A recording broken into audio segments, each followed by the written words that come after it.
Shalom ou bracha, mes chers amis, j'espère que vous allez bien, Be'ezrat Hashem. Il y a un sefer qui a été écrit par Rabbi Nissim Yagen. Zechar Tzadik Kadosh le bracha, c'était un des grands maîtres de la It'orerut HaTshuva pour amener les gens à la Torah. Et lui, écoutez bien l'histoire qu'il raconte par rapport au chen et à la grâce.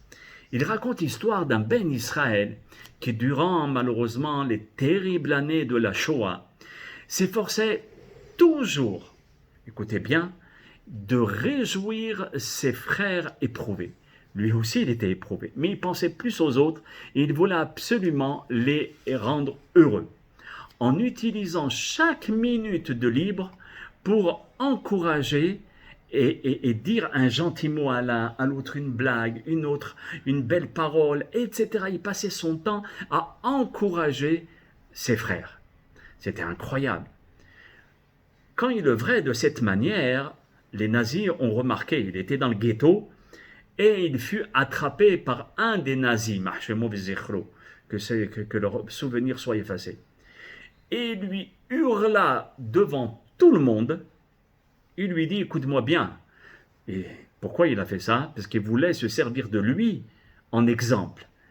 Et pour le punir d'être heureux comme ça, puis de faire le clown, etc., alors, qu'est-ce qu'il lui dit?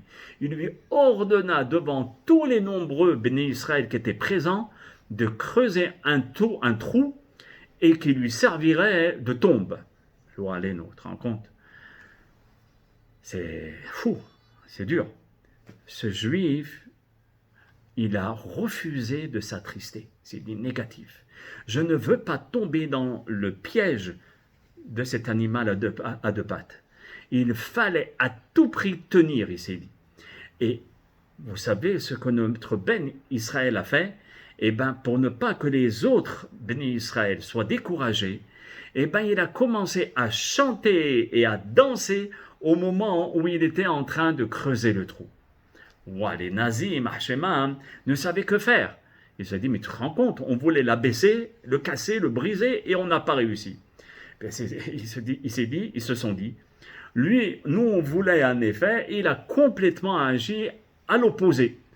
Donc c'est évident que les bénis Israël, en voyant l'exemple de ce juif, ils étaient ravis, ils étaient vraiment renforcés par lui. Et ces nazis décidèrent de mépriser, de casser, de briser cet homme.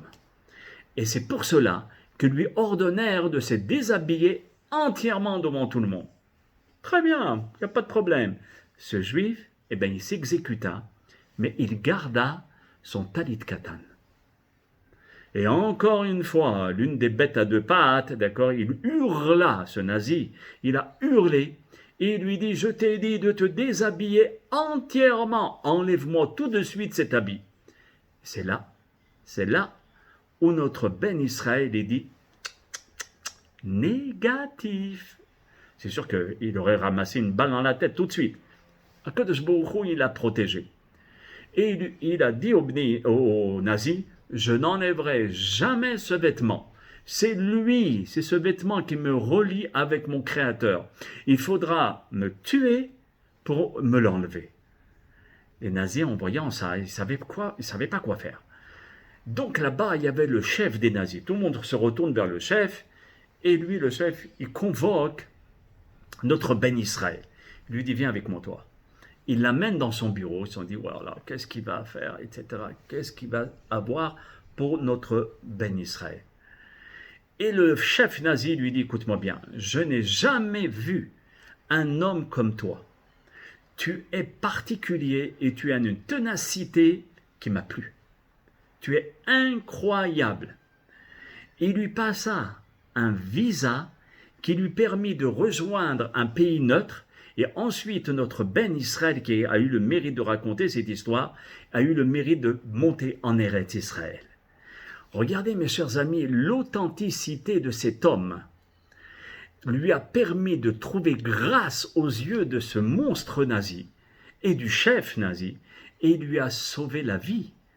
Car c'était une mitzvah par Messirut Nefesh, par abnégation totale. Et il l'a fait avec intériorité, avec cœur, afin d'apporter la joie aux autres Bnei Israël et pour faire plaisir à Akadosh Baruch Hu. Donc c'est sûr que parfois ça ne se passe pas de cette manière, car c'est le décret divin qui s'accomplit. Mais nos Hachamim nous disent que s'il n'y a pas un décret qui a été écrit et qu'on ne peut rien faire contre ce décret, sache que par la mitzvah de joie que tu vas accomplir et par discrétion, etc., comme j'ai dit tout à l'heure, sache que tu vas avoir du chen et toi tu vas transmettre ce chen à la personne qui est en face de toi et personne ne pourra te faire de mal. Essayons-nous à notre tour, Be'ezrat Hashem, mes chers amis, d'accomplir les mitzvot avec goût, avec vivacité, avec joie, avec entrain.